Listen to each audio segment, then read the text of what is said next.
karena saya mau masuk di basic ya.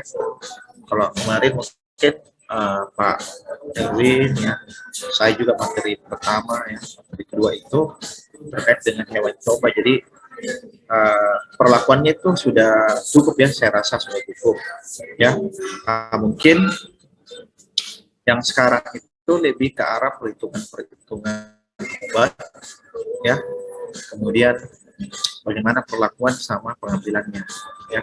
Mungkin sudah terulang juga di farmakologi ya, mata kuliah farmakologi 1 atau farmakologi 2, tapi apa, kita spek lagi terkait mengenai cara-cara pengambilan darah atau cara-cara perlakuan ya. Saya minta maaf sebelumnya ya, saya ambil waktu ya, kita juga tidak ada waktu yang tepat ya untuk hari kalau jam-jam kerja ya. Saya mungkin percepat saja materinya, saya sudah kurang-kurang materinya, cukup langsung saja di materi inti untuk materi kita ini ya. Oke, saya ya,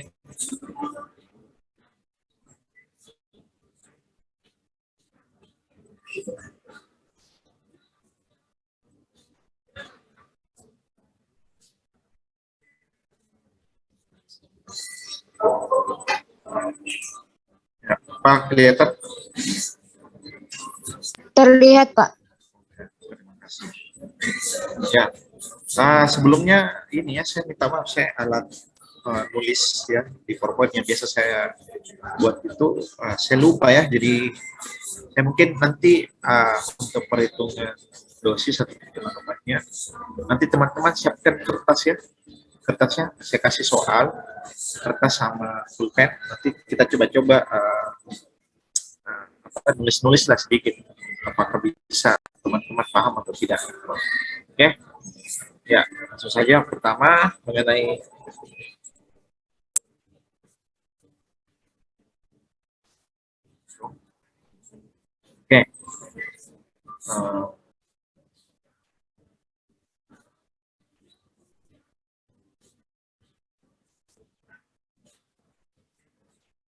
ya, kalau dari berapa jurnal ya, dari berapa jurnal yang paling sering digunakan hewan coba itu rata-rata mencet sama tikus ya, sama tikus. Kemudian juga ada sekarang berkembang itu adalah ikan ya. Ini ikan apa ya, lupa namanya. Ada pernah baca ya jurnal ikan? Ini ada anak bimbingan saya, dia gunakan ikan bisa untuk pengujian anti diabetes, bisa juga untuk toksisitas. Dan selanjutnya, ya maaf ya, saya lupa ya ikan apa ya. Tapi memang itu ikan khusus, dia ikan kecil ya, ikan kecil sekitar gini aja, kayak ikan cupang, lebih kecil daripada ikan cupang, lupa ikan apa namanya. Nah itu memang ikan khusus untuk pengujian ya pengujian. Oh, ikan zebra, ikan zebra namanya, zebra fish ya, namanya zebra fish. Itu sudah dikembangkan untuk pengujian.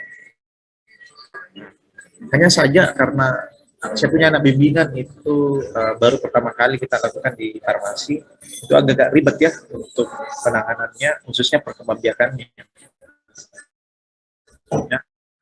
agak lama. Jadi kalau nanti teman-teman mau melakukan penelitian ini bisa mulai dari sekarang ya, sekitar 4 bulan atau 5 bulan sebelum pengujian itu teman-teman sudah kembangbiakan biar tidak banyak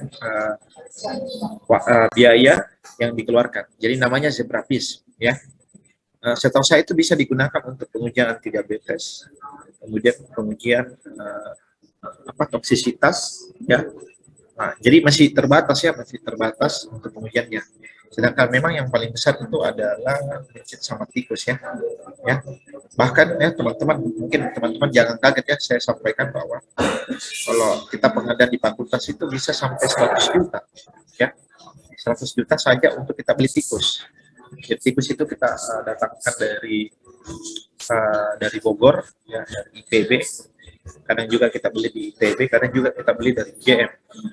Ya, kemudian dinaikkan pesawat. Jadi dia itu datang di Samarinda naik pesawat. Nah, itu yang jadi bikin mahal ya. Itu bisa sampai 100 juta pengadaannya. Jadi ini sebenarnya bisa juga buka usaha ya. Jadi kalau teman-teman ada kesenangan untuk hewan apa, bisa sekarang coba-coba ternakan, biarkan mencit ya, minimal mencit. Kalau tikus agak ribet ya. Nah, mencit sebenarnya agak mudah. Nanti kalau teman-teman punya, yang jelas pastikan dulu galurnya ya, galurnya beli, galurnya ada betina, betinanya mungkin 5, jantannya ada apa-apa 1, nanti itu berkembang. Nanti hubungi saya kalau punya, nanti kita beli, saya yang beli ya. Jadi kalau umpama ada yang mau ya, ada yang dimatikan dulu mic-nya, dimatikan ya. Saya ulang lagi, jadi kalau umpama ada yang mau, bisa hubungi nanti saya, kita cerita dulu Pak bagaimana tentang peternakan mencit, saya mau coba-coba, bisa ya. Nanti saya jadikan partner, bisa sharing juga, tapi teman-teman yang lakukan. Nanti kalau sudah cukup, bisa kita beli umur-umur 3 bulan, 4 bulan, bisa hubungi saya ya. Nanti saya lihat dulu apakah sudah cocok atau tidak, nanti kita beli ya. Kalau mungkin di Samarinda itu kisaran 30.000 ya satu ekor ya, kurang lebih sama lah kayak ikan ya. Ya, ada yang berminat kira-kira? Ada yang berminat? Ya. Urus diri sendiri susah juga Pak, apalagi mau urus mencit ya. Iya, makanya belajar sayangi dulu hewan sebelum sayangi anaknya orang lain ya. Nah, ya, ya. Itu promosinya. Jadi kalau umpama ada, silakan hubungi saya, atau mau cerita-cerita, mau diskusi dan tidak dimengerti, hubungi saya. Nanti kita ya cerita. Kalau yang lain saya belum pernah ada pengalaman ya, belum ada pengalaman pakai reptil atau amfibi atau burung ya, apes, mamalia kecil atau mamalia yang besar atau hewan laut, saya belum pernah ya. Kalau sampel laut, spon, tapi bukan sebagai mencoba, tapi lebih ke arah sumber ekstrak ya. Itu jadi saya punya cerita ya, ada junior saya di Unhas dulu, dia dapat beasiswa ke Jepang itu gara-gara dia punya sertifikat diving ya. Jadi dia punya sertifikat diving karena ternyata baru saya tahu bahwa selama dia di farmasi dia sering diving ya, menyelam, kemudian dia ikut kursus apa segala macam sampai dapat sertifikat. Tiba-tiba ada profesor Jepang itu mau ambil sport di daerah Makassar, itu ada namanya Spermonde, daerah banyak pulau-pulau karang. Dia mau ambil sampel di situ sport, tapi dia cari yang punya sertifikat. Ternyata ada junior saya itu punya sertifikat menyelam. Dialah yang temani selama kurang lebih hampir sebulan. Dia temani profesor Jepang itu untuk menyelam, tapi bukan profesor Jepang yang ambil ya, junior saya. Tiba-tiba hasilnya bagus, profesor Jepang dia cari ya di Yokohama ya, di Yokohama dia cari kembali junior saya, jadi langsung dikasih beasiswa, nggak pakai tes, cuma disuruh kursus dulu, kursus Jepang sekitar kurang lebih 6 bulan langsung berangkat. Nggak ada basicnya asisten, ada basic asistennya ada, tapi nggak gimana ya. Nah, itu maksud saya, kalau mau ada kesenangan atau ada keahlian, coba kembangkan ya. Jangan ikuti ritmenya farmasi, mau stres nanti. Ya, tidur siang, tidur malam, sudah tidak jelas. Ya, malam menjadi pagi, pagi menjadi siang, siang menjadi malam, malam menjadi malam. Pokoknya tidak jelas gitu. Jadi usahakan ada keahlian atau ada semacam kegiatan lain ya, biar ya menghilangkan stres lah. Tapi jangan sampai mengganggu laporan. Ya, nah, kalau ditanya Kak mulai sekarang bagaimana, jangan juga tiba-tiba Kak harus sekarang saya cari kegiatan, juga kalau nggak bisa bagi waktu yang sekarang, usahakan dulu lewat satu-satu baru juga. Tapi yang saya mau sampaikan, kalau teman-teman ini harus punya soft skill lain ya, jangan hanya farmasi saja, karena kalian ini sebenarnya saingan nih nanti di luar sana. Saingannya juga banyak anak farmasi, tapi harus punya soft skill yang bisa membedakan dari yang lain. Kak, saya misalnya bisa angkat karung, ada apa-apa, kembangkan itu angkat karungnya, jangan sampai bisa bekerja nanti di bagian-bagian apa gitu. Nah, jadi nggak perlu lagi tenaga kuli, ya kan? Itu semacam tambahan juga, ya. Jadi ini cerita nyata ya. Jadi junior saya itu punya sertifikat itu divingnya, itu yang bikin buat dia jadi bisa sekolah S2 sampai S3 di Jepang. Ya, oke, kita lanjut lagi. Oke. Nah, dari beberapa variannya mencit ya. Ini banyak ya, tapi saya ambil 3 saja. C57, DL6 atau albino. Ini albino ya. Ya. CH3 ini strainnya.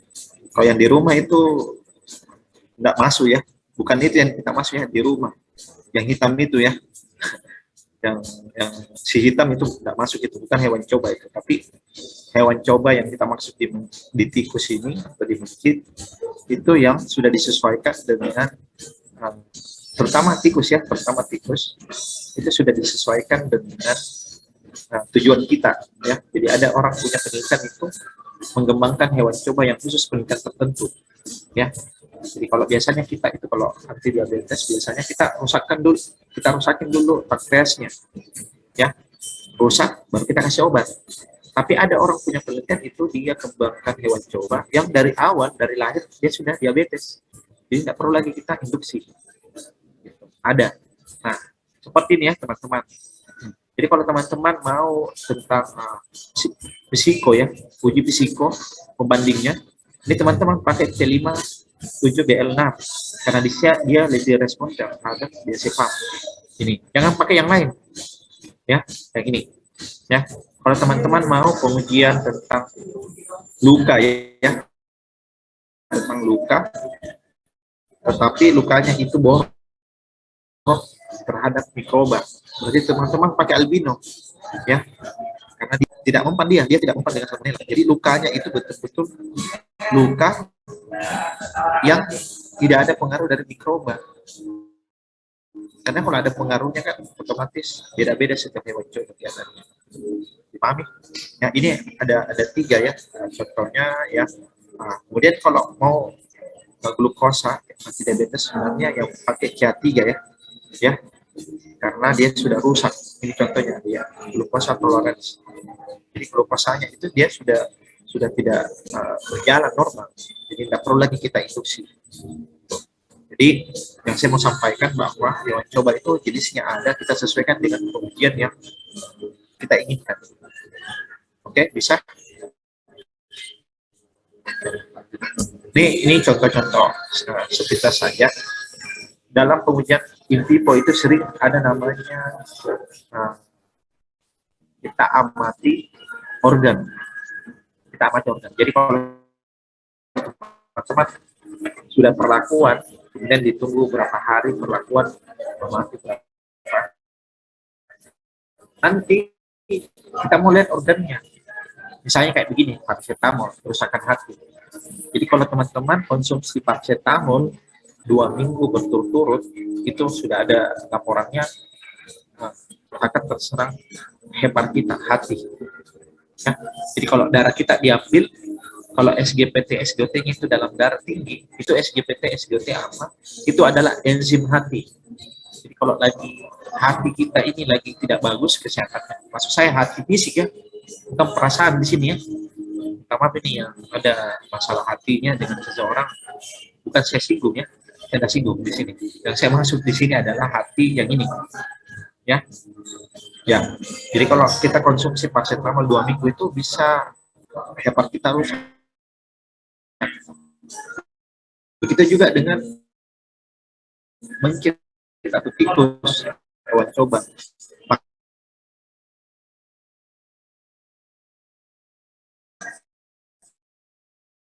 Di naik down yang dituding adalah pengaruh bukan itu ya, bukan itu. Yang berhubungan dengan hati kita apa penyakitnya? Hepatitis, Ya, Kak. Hepatitis, Pak. nah, hepatitis ya. Jadi kalau teman-teman kena hepatitis, maka diambil darahnya. Darahnya apa yang mau dicek? SGOT sama SGPT-nya. Karena kalau hati itu rusak, itu organ itu melepaskan enzim. Nah, itu dari situ kita parameternya. Oh, SGPT, SGOT ini di atas normal. Berarti SGPT, SGOT ini enzim apa sih? Oh, enzim hati. Berarti hatinya ini tidak bagus. Kemungkinan hepatitis dia. Begitu. Ya. Jadi kalau diambil dari cairan tubuh kita, kemudian dia mati, itu akan berhubungan dengan organ-organ tertentu, entah dia baik, normal, atau dia rusak, atau terjadi gangguan. Ya, nah, kembali lagi di sini biasa kita ada perlakuan, tapi di akhirnya nanti di bagian akhirnya itu kita amati organnya. Kalau hatinya itu membengkak besar, ya kan, tidak menurun volumenya, berarti ekstrak kita terlalu bagus untuk mengisi hati. Dan kalau dia bisa menurunkan bengkaknya atau menurunkan beratnya, ya berarti ekstrak kita bagus, bisa untuk mengobati hepatitis. Ya. Nah, kalau kita bedah seperti ini teman-teman harus pastikan ya. Kalau dibedah pelan-pelan, jangan langsung diambil gini. Pastikan lihat dulu. Nah, yang antara teman paling ketara biasanya itu sebenarnya hati, paling kelihatan. Ya, di antara organ tubuh hewan coba itu yang paling sering kita amati itu hati. Oke, ada pertanyaan? Nah, ini kalau ventral ini diambil dari bawah ya. Jadi dari bawah ya. Kalau umpama hewan itu, nanti teman-teman lihat di sini ya, teman-teman lihat ada namanya rostral, caudal, ya itu bagian kepala. Kemudian di bagian belakang ada lateral medial. Biasanya lateral itu teman-teman ambil pertengahan. Maksudnya bagaimana enggak? Ini kepala kan, ini ujungnya. Pertengahannya itu kan di sini, ya kan? Di sini bagi dua lagi dari sini, berarti itu lateral. Ya, medial itu agak turun ke ekor. Ini yang biasa paling sering teman-teman harus pastikan. Ya, bagian lateralnya sama bagian medialnya. Jadi kalau lateral itu ini kepala, kemudian ini kita ambil dari sini ekor ya. Ini sebelum ekor ya, bagi dua. Oh, di dorsal itu bagian tengahnya, bagian tengkuknya. Ini bagi dua lagi, berarti itu bagian lateralnya. Antara lateral sama bagian belakang, pertengahannya itu medial. Ya, ini sebenarnya istilah-istilah untuk pengambilan perlakuan. Ya, nanti teman-teman. Ya. Nah, ini banyak ya, banyak yang mau diambil parameter. Jadi kalau kita beda itu apa? Dorsal atau lateral?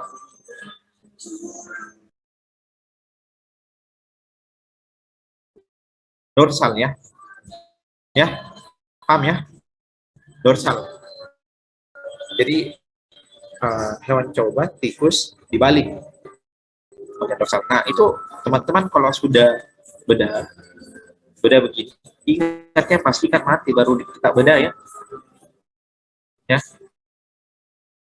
Jadi kita mengakui peri kebinatangan ya, peri kebinatangan. Jadi pastikan betul-betul hewan cobanya mati, tidak bergerak, sudah baru kita bedah. Jangan sementara hidup-hidup ya. Ini bukan pengadilan hakirat ini ya. Jadi pastikan mati baru kita balik, baru kita bedah. Nanti kalau teman-teman bedah seperti ini pelan-pelan, jangan langsung tercabik-cabik ya. Pastikan dulu begini biar mudah ya.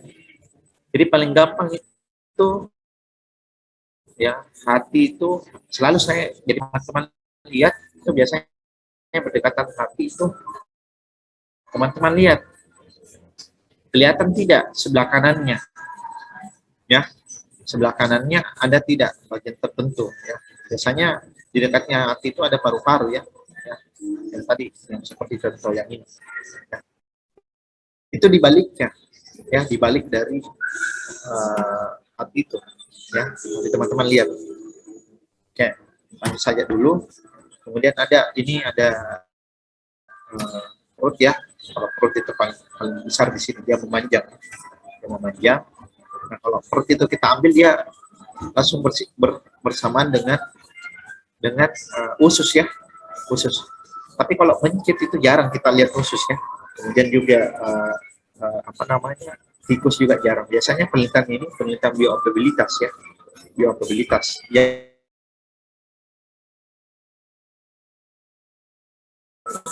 sering itu cuma hati. Ya. Ini ya, teman-teman harus lihat. Ini harusnya banyak dipelajari di biologi ya, biologi farmasi berapa ya tentang hewan, harusnya sama farmakologi. Kalau di sini kita hanya mengetahui bahwa ini kalau ujian, teman-teman harus pastikan organ apa yang dirusak atau yang berpengaruh, kemudian nanti sembuh organ apa yang menjadi parameternya. Itu. Ini banyak ya. Sekarang saya masuk dulu di pengambilan darah. Jadi teman-teman begini, kalau kita perlakuan apapun hewan coba, ada namanya hanya dua jenis yang parameter kita. Pertama itu aktivitas. Misalnya apa ya? Analgetik ya, analgetik. Jadi teman-teman, Aisyah ini mau melakukan penelitian analgetik. Nah, analgetiknya dari mana? Tergantung teman-teman mau pakai apa. Mau pakai air panas atau hot plate, terserah. Maksudnya bagaimana? Jadi kita kasih dulu analgetik ya. Jadi kalau obatnya itu sudah bereaksi, baru kita simpan di hot plate. Nanti hot plate-nya itu bergerak. Kita lihat di situ siapa yang paling lama. Dipahami? Dipahami? Paham ya? Jadi kalau makin lama mungkin itu di hot plate, anggaplah 70 atau 80 ya. 70-80 derajat Celcius. Makin lama dia bertahan di situ, berarti ekstrak yang kita kasih itu bisa sebagai analgetik. Dipahami? Paham? Kalau dia cepat bergerak atau dia berpindah, ya kan, berarti ekstrak kita itu tidak terlalu bagus untuk analgetik. Ada sampai di sini, ada yang tadi mengerti? Bapak, berarti dia tuh kalau misalnya dia baru dimasukin terus dia gerak, berarti dia itu efek analgetiknya kurang gitu ya Pak. Terus, tapi itu dia kan dikasih analgetik yang dimaksud itu kurang kalau tahu hot plate ya, pernah lihat hot plate ya? Iya, kalau ya pendarah. Nah, dia bergerak tapi masih dalam hot plate, itu masih bagus. Paham? Jadi kita pakai stopwatch. Jadi mulai kita turunkan, kita nyalakan stopwatch. Kalau dia keluar dari hot plate, kita matikan stopwatchnya. Dipahami? Iya, paham Kak. Iya. Berarti analgetiknya itu bagus. Tapi teman-teman ingatnya harus ada apa? Kontrol positif atau negatif bagi pembandingnya.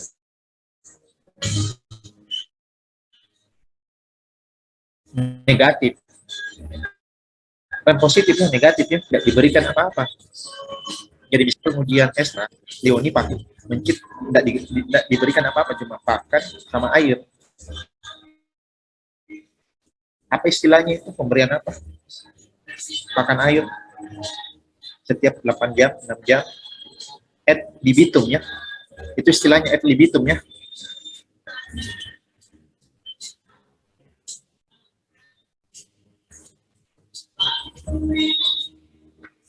Kelihatan ya? Masih kelihatan ya PowerPoint saya?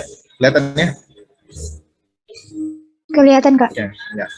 Jadi itu namanya ad libitum. Air dan pakan diberikan secara normal, itu kita istilahnya ad libitum. Jadi Leoni, Francisca sebelum pagi itu pakai dulu, pakai hewan coba yang tidak digunakan apa-apa, dikasih.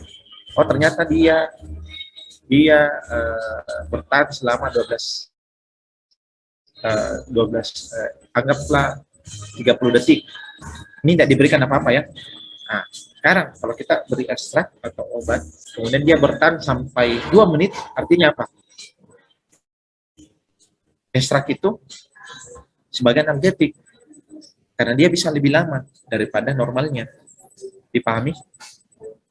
Nah, yang menjadi tantangan dari pengujian in vivo itu apabila apabila ya begini, Leoni punya kontrol negatif itu bertahan 20 detik. Ya, ternyata setelah diberikan ekstrak dia cuma cukup 10 detik. Kan aneh kan? Ada yang mengerti di mana keanehannya? Anehnya itu kenapa bisa ada ekstrak itu bisa dia lebih berkurang. Memang ada ekstrak itu memberi rasa sakit, tidak ada kan? Memberi rasa nyeri, tidak ada ya. Nah, disitulah tantangannya ketika kita pengujian in vivo. Makanya teman-teman sebelum melakukan itu perlu lakukan screening dulu dari hewan coba yang mana masuk, yang mana masuk. Ingat ya, hewan coba itu antara kontrol negatif sama positif atau uji itu bukan hewan coba yang sama. Paham maksud saya? Hewan cobanya berbeda. Jadi hindari bila mana kontrol negatif itu 20 detik, tapi ketika kita kasih ekstrak ya, dia menjadi 10 detik. Sampai di sini aja enggak mengerti. Bapak, Ya. berarti Pak, kalau misalnya Ya. ekstraknya kita kasih 10 detik, berarti Ya. kan dari sini kan kita tahu Pak, kalau ternyata ekstrak kita tuh senyawa untuk analgetiknya itu tuh kurang Pak, dibanding dari kontrol negatifnya Pak. Iya, Harusnya benar maksudnya seperti itu. Tetapi hitungannya ya harusnya itu minimal 20 detik juga. Harusnya. Tapi selalu ada seperti itu ya. Tapi lebih bagus kita hindari. Memang benar berarti ekstrak kita itu tidak memberikan efek analgetik, paham ya? Tetapi tidak sampai juga menurunkan dari waktu bertahannya. Masa normalnya tidak diberikan apa-apa ekstrak, hanya makan dan air, itu bisa bertahan 20 detik. Kok dikasih ekstrak itu hanya 5 detik? Kan aneh kan? Apakah ekstrak ini ketika diminum memberikan rasa nyeri? Adakah seperti itu? Tidak ada kan? Bagaimana? Dipahami? Bapak, Ya. bisa aja ekstraknya ini terlalu banyak Pak, jadi menyebabkan toksik Pak. Bahasa toksik itu bahasa kematian. Paham ya? Jadi bahasa toksik itu bahasa kematian, bahasa kelainan organ. Bukan toksik itu menurunkan aktivitas.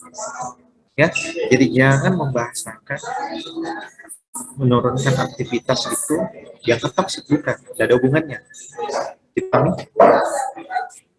Dipahami kira-kira. Jadi kalau teman-teman pakai istilah toksik itu adalah hewan coba mati atau organnya dalam kerusakan, itu adalah toksik.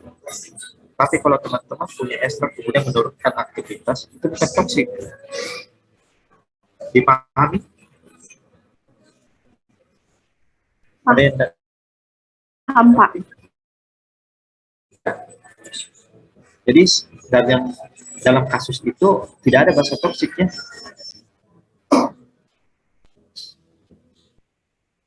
Bisa saya lanjut dulu? Ya. Nah, jadi kalau kita hewan coba itu, nanti pengambilan datanya ada dua. Pertama, melihat aktivitas fisiknya seperti itu tadi. Jadi kita bisa langsung lihat simpan di outlet, keluar, berarti analgetiknya kurang. Paham? Yang kedua, selain lihat fisiknya, ya, lihat fisiknya, kita bisa lihat dari mana? Dari cairan tubuhnya. Dari cairan tubuh hewan cobanya. Bisa urin. Ya. Kemarin saya jelaskan tentang diare kan? Diare kan? Bisa feses. Ya. Kotorannya, atau bisa juga darah. Nah, darah ini yang paling rumit. Karena ada aturannya. Berapa yang harus kita ambil satu kali, berapa kita harus ambil dalam waktu 24 jam, ya kan? Dan jarum bagaimana yang kita harus gunakan, termasuk di mana posisi yang kita harus ambil. Nah, itu rumitnya darah. Jadi ada dua ya, lihat aktivitas fisiknya dari hewan coba terhadap kelakuan kita. Kedua, kita lihat dari cairan tubuhnya, apakah urinnya, fesesnya, ya kan, atau darah. Sekarang saya bicara darah dulu. Jadi darah itu langsung saja di sini ya. Jadi kalau teman-teman ambil darah ya, 10 total darah maksimal yang dapat diambil dari hewan coba adalah 10% dari total volume darah setiap 2 sampai 4 minggu, atau hanya 1% dari total volume darah setiap 24 jam. Ini sudah mutlaknya. Jadi 10% saja paling tinggi. Itu selama 2 sampai 4 minggu. Ya. Jadi seperti pengambilan pengambilan darah pada pengujian anti diabetes. Itu bisa setiap hari kita ambil. Jadi kalau kita ambil tiap hari, teman-teman harus ingat, jangan lebih dari 10% total volume darahnya. Nah, sebentar kita belajar ini, bagaimana volume darah kita coba. Kak, kalau setiap harinya, bagaimana? 1 kali 24 jam itu jangan lebih dari 1%. Dipahami? Kak, adakah darah kemudian kita ambil 2-4 minggu? Banyak. Diabetes, anti kolesterol, kita ambil darah semua, setiap hari kita ambil darah ya. Bahkan diabetes itu bisa sampai selama 1 bulan kita ambil. Jadi teman-teman ingat, 1 kali pengambilan saja jangan lebih dari 1%. Terus teman-teman untuk menggantikan darah dan cara yang hilang akibat pengambilan darah, teman-teman harus ingat bahwa perlu memberikan larutan garam fisiologis NaCl 0,9%. Bukan air biasa lagi dikasih, tapi ini yang kita berikan sebagai minumnya. Atau larutan glukosa 5%. Ini ada dijual ya. Ya, ada dijual, tinggal dibeli saja. Dipahami? Dipahami? Kak, kalau tikus bagaimana? Tikus itu 0,2 sampai 0,3 mili setiap 100 gram. Sekarang pertanyaan, kalau 150 gram beratnya Kak, berapa darahnya diambil? Tolong dicatat dulu berapa?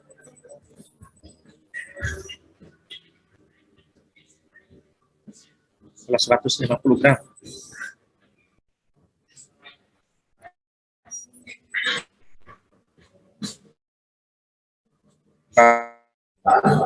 Kalau beratnya tikus itu 150 gram beratnya. Ayo. Berapa?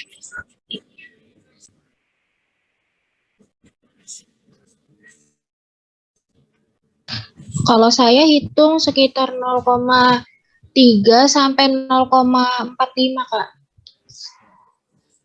Ada yang berbeda dengan itu?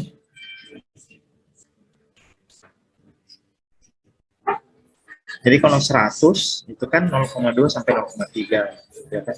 Kalau 150 tinggal dibandingkan ya. Bandingkan. Kali silang ya. Kali silang.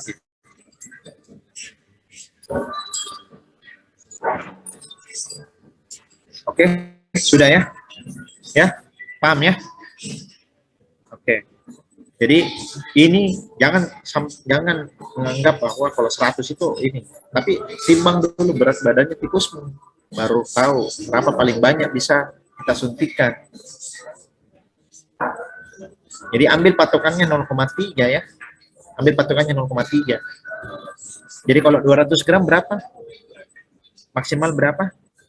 0,6. 2 kalinya kan? Dipahami ya? Kalau 150 ya 1,5-nya. 1,5 kali 0,2 kan? 0,3 sampai 0,45. Sudah ya? Bisa ya? Oke? Oke? Oke. Saya lanjut lagi. Nah sekarang ini pemberian darah ya. Jadi pemberian darah itu ada oral ya. Ada oral. Ya. Nah ini kita masuk. Tunggu dulu. Waktu hewan coba dulu.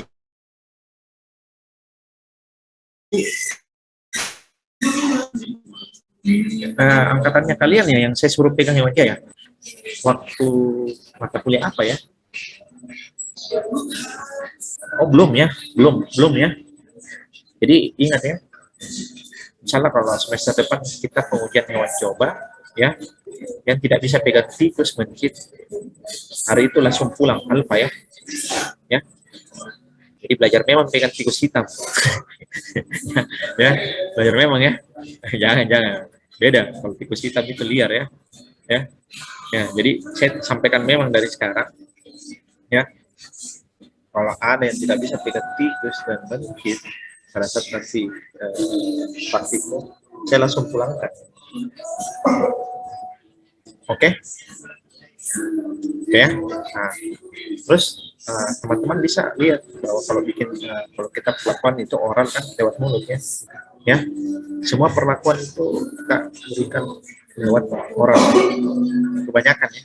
Kita bisa intravena bisa, tapi intravena itu harus pastikan ya, dia harus larut, ya. Dia harus larut karena dia menembus darah. Jadi kalau sama larut dia ekstraknya atau obatnya tidak larut ya, atau tidak dalam bentuk injeksi, teman-teman langsung berikan, itu mati hewan cobanya. Jadi paling aman ekstrak itu diberikan oral. Oke. Nah, ini namanya kanula. Kanula itu sebenarnya jarum suntik yang diberikan ujungnya supaya tidak apa namanya, tidak runcing ya. Nah, ini saya mau cerita ya, waktu saya di Unhas, setiap praktikan itu punya kemampuan untuk bikin kanula, karena lumayan ini harganya. Tapi ketika saya pertama kali sampai di Unhas, saya kaget, kok nggak ada orang yang bisa buat, padahal ini kita buat sendiri di Unhas. Waktu saya masih mahasiswa di Unhas itu saya buat sendiri. Di Unmul itu beli ya, saya suruh berapa kali, saya suruh mahasiswa buat aja, nanti saya beli, tapi tidak ada juga yang mau buat. Saya berpikir andaikan itu di Unhas, kaya raya saya. Kalau tidak salah harganya begini 40.000 ya, 40 sampai 60.000 gitu. Kalau buat sendiri Kak, bagaimana caranya? Kita pakai timah. Ini pakai timah solder. Ini apa namanya, suntik biasa, jarum biasa ya, jarum biasa. Kalau bentuknya begini Kak, nah, ini model aja, ini namanya komersial kan. Tapi kalau sama teman-teman bikin pakai jarum suntik Springer berapa? 24G ya ukurannya ya, teman-teman bisa. Terus ujungnya itu teman-teman solder dengan timah. Nah, tapi kalau teman-teman solder kasih timah, jangan sampai runcing. Karena kalau teman-teman oral itu bisa berdarah di langit-langitnya tikus atau kecil. Oke, paham ya? Subkutang itu, subkutang di mana itu, subkutang itu di bagian tengkuk leher bagian atas. Jadi nanti kalau hewan coba itu teman-teman tikus diambil tengkuknya, ini kepala, kemudian diambil bagian sininya di belakang lehernya. Ya, ada yang bisa diambil di situ, ada yang bisa ditarik, itu yang disuntik. Kemudian jarum kita itu 45 derajat, teman-teman bisa ukur. Ya, itu subkutang. Kemudian intravena terserah ya teman-teman mau lewat mana, pakai pena penis atau pena ekor ya. Ini pena penis khususnya untuk jantan ya. Tapi kalau paling sering itu biasanya pena ekor. Pernah lihat tidak? Oh ya, kalau tikus di rumahku kan hitam kan nggak kelihatan anunya, pembuluh darahnya ya. Tapi kalau yang kita punya di lab itu kelihatan ya, di ekornya kelihatan. Nah, supaya tidak bergerak itu biasanya kita pakai holder. Holder itu kayak kurungan hewan coba yang kita masukkan di situ, dia tidak bergerak nanti. Jadi kayak seperti apa namanya, tabung ya. Tabung kita tutup begini, jadi terperangkap nanti tikusnya di situ, baru nanti apa namanya, ekornya bisa keluar. Jadi ekornya itu nanti kita urut biar kelihatan, atau biasa apa istilahnya di sini ya, didatek ya, kita datek begini ekornya supaya merah kan. Nah kalau merah, darahnya berkumpul di situ, baru kita ambil baru kita teman-teman cari pembuluh darahnya, itu yang kita ambil. Jadi jangan ambil dulu baru kalian tete, jangan. Tete dulu. Pernah teman-teman main tangannya dikumpulkan darah dalam satu tangan. Waktu kecil saya sering main begitu kan. Terus tiba-tiba darah kita tidak ada, kemudian dilepas begini kayak ada pergerakan darah kan. Paham ya? Masih paham kalau masa kecilnya Indah ya. Kalau sering dimarah-marahi ya mungkin tidak pernah main begitu ya. Tapi jangan coba sekarang ya. Sudah dewasa, sudah lewat. Ya. Nah, kalau di hewan coba kita kumpulkan, kita datek-datek begitu, kita kumpulkan di situ warna merah, baru kita ambil darahnya. Nah, sekali ada perasaan tersendiri kalau kita bisa ambil darahnya. Ya, Kak, kalau kelinci, nah, Bani, kalau kelinci ini kita cukur dulu telinganya. Jadi dalam telinga bagian sini, nanti kalau ada kelinci di rumah atau kalau punya adik lihat dalam telinganya bagian belakang. Itu banyak sekali pembuluh darah ya. Kenapa Misna ketawa?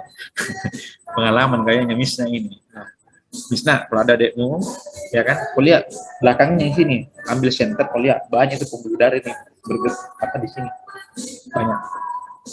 Kalau mau tahu lagi, kau datek telinganya tuh adekmu sampai menangis, ya kan?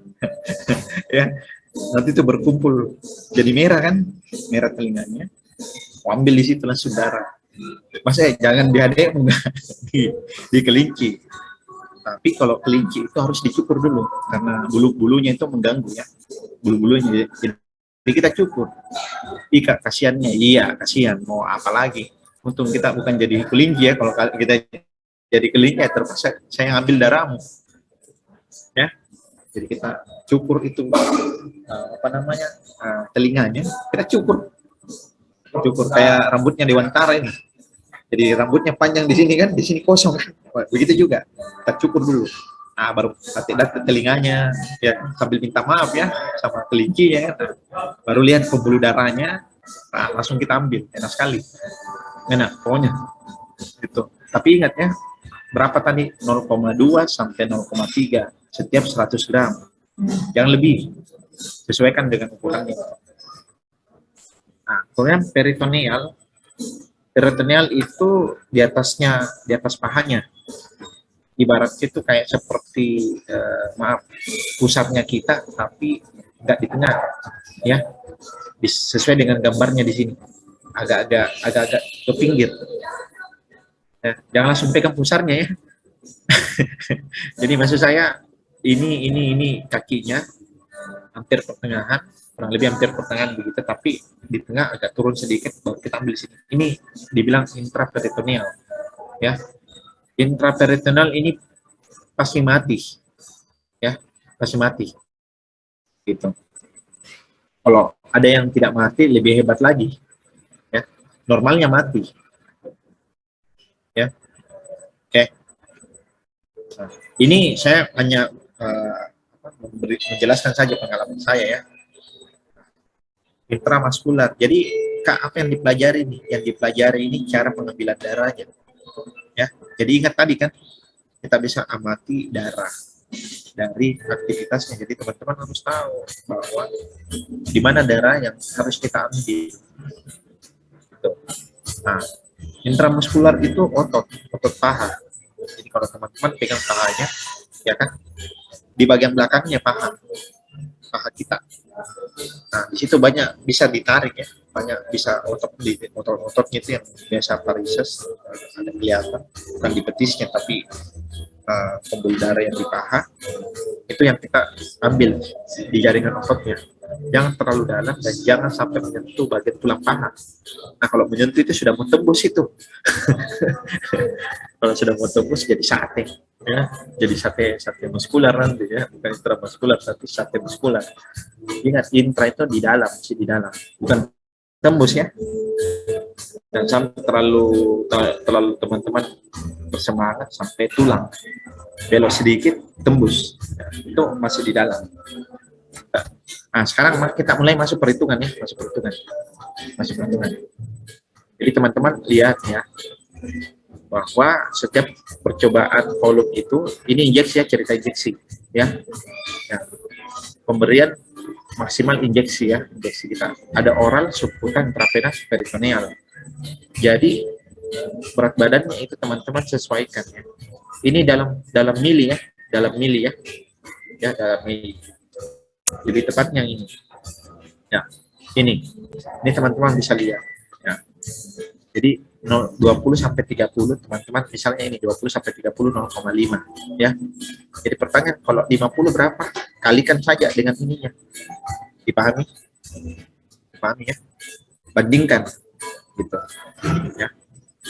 Jadi ini jalurnya. Paling sering itu jalur oral ya. Mencit sama tikus. 20 sampai 30 gram ini sudah paling sering digunakan ya. Itu. Nah, ini konversi ya. Maksudnya begini teman-teman. Jadi kalau teman-teman dapat apa namanya? Dapat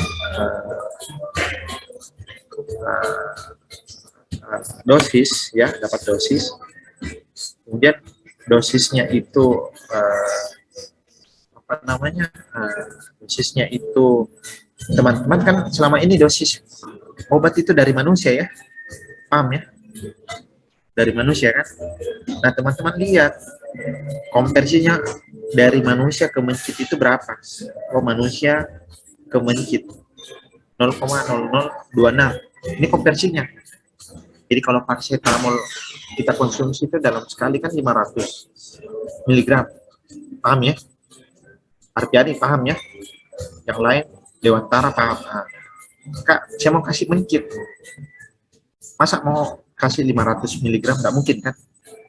Nah, kalau mencitnya 20 gram, itu konversinya 0,0026. Dikali berapa? 500 mg. Itulah dosis yang kita gunakan pada mencit.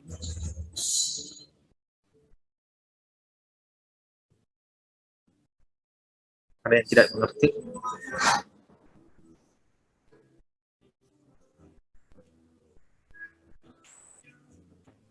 Permisi Pak, Iya silakan. suaranya di saya pelan betul Pak, terus agak putus-putus gitu. Yang lain bagaimana? Yang lain? Iya Kak, kecil Kak. Ya, oke. Saya ulang lagi ya, saya ulang. Ya. Jadi kalau konversinya itu misalnya manusia ke tikus, berarti kita dari sini, dari manusia ambil ke tikus, berarti 0,018. Ya, ini dikalikan dengan dosisnya manusia. Ingat ya, obat-obat itu banyak dari manusia. Jadi manusia yang dijadikan parameter. Kebalikannya, kalau misalnya obatnya itu, misalnya teman-teman menggunakan ekstrak, ya kan, ekstraknya bagus. Nah, itu kebalikannya dari mencit ke manusia. Berarti 387,9, 70 kg. Ingat ya, 70 kg. Kak, bagaimana kalau 35 kg? Misalnya ada manusia yang beratnya 35 kg. Ini body orang Korea ya, yang lagi apa ya, lagi kekurangan gizi ya. Ya, beratnya cuma 35 kg misalnya. Berarti bagi duanya ini. Dibagi dua ini. Ya, tidak dihantam manusia semuanya. Dipahami? Dipahami? Paham Pak. Paham ya? Jadi ini konversi jumlah bagi yang beratnya 70 kilo. Tapi kalau 35 kilogram beratnya berarti bagi duanya. Oke? Sekarang kita lihat kasusnya. Misalnya dosis Lycopen untuk manusia dewasa 70 kg, itu beratnya adalah 40 mg per hari. Ya kan? 100 gram tomat segar menghasilkan 3 mg Lycopen. Oke? Pertanyaan, berapa yang harus dikonsumsi tomat? Ingat ya, 100 gram tomat itu 3 mg. Dia butuh 40 mg. Berarti kalau 3 gram itu ada 100 gram tomat, dia butuh 40 mg, berarti berapa? Bagaimana hitungannya? 40 Ya, nggak usah dulu lihat ini. Maka dosis tomat untuk manusia dewasa adalah 40 dia konsumsi, ya kan? 3 gram, berarti 40 bagi 3 dikali 100. Dia butuh 40 gram, ya kan? Nah, tomatnya dalam 100 gram itu mengandung 3 mg likopen. Pertanyaan, 40 mg dikali 3 dulu, ya kan? Baru kita kali 100 gram. Itulah ada 133 gram tomat yang harus dikonsumsi setiap hari untuk dapat 40 mg likopen. Sampai di sini dipahami? Maaf ini ya, saya lupa bahwa tulis-tulisnya yang biasa saya gunakan itu. Paham ya? Oke, paham ya? Sekarang kita lanjut. Kak, dari manusia, ini mau saya berikan ke mencit. Berarti manusia ke mencit 0,0026. Ingat ya, yang beratnya 20 gram. Berarti 0,0026 dikali 1333 gram per hari. Gramnya dari mana? Kalau bukan 40 mg, artinya dalam 1333 gram tomat ada 40 mg likopen. Kalau kita konversi ke mencit, berarti dikali 0,0026, dapatlah 3,5 gram per hari, alias apa? Kita butuh tomat sebanyak 3,5 gram per hari untuk diberikan dosisnya ke mencit. Dipahami? Saya tunggu. Kalau ada yang tidak dimengerti, silakan. Paham? Kak, ingat ya, ini 1333 gram per hari. Ini berat tomat. Beratnya tomat ini. Bukan beratnya likopen. Yang setara dengan 40 mg. Kalau 100 gram itu 3 mg likopennya. Kalau 40 mg berapa, Kak? Tomatnya? Ya, 1333. 40 dibagi 3 dikali 100 gram. Nah, dapatlah banyaknya tomat. Ingat ya, yang kita hitung banyaknya tomat. Karena likopen tidak bisa dihitung. Hanya dikatakan bahwa setiap 100 gram tomat itu mengandung 3 mg likopen. Nah, itulah yang kita konversi menjadi 0,02. Ya.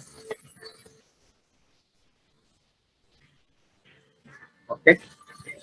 Bisa ya, saya lanjut ya. Oke. Iya, Kak, bisa, Kak. Bisa. Ingatnya, saya ulang lagi. Ini untuk 20 gram mencit. Kalau 30 gram mencit, hitung ulang ini. Paham? Paham ya? Paham tidak?